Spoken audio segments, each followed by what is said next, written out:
ఒక ఉదయం అదే వ్యాపారికి ఒక ధనిక వ్యాపారి నుంచి పెద్ద అవకాశం వచ్చింది.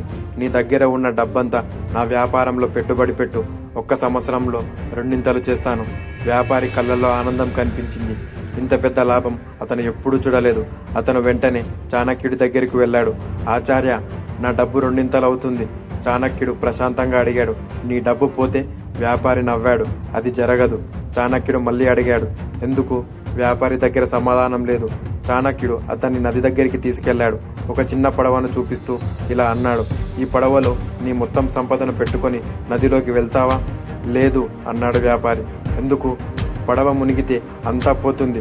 చాణక్యుడు అతని వైపు చూసి అన్నాడు, అదే నీ డబ్బు విషయంలో కూడా గుర్తుపెట్టుకో.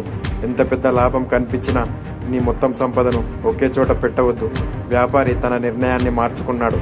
అతను తన డబ్బులో కొంత మాత్రమే పెట్టుబడి పెట్టి మిగతా దాన్ని భద్రంగా ఉంచాడు. కొన్ని నెలల తర్వాత ఆ పెద్ద వ్యాపారం నిజంగానే కుప్పకూలిపోయింది. చాలామంది తమ సంపదను కోల్పోయారు, కానీ వ్యాపారి మాత్రం నిలబడ్డాడు.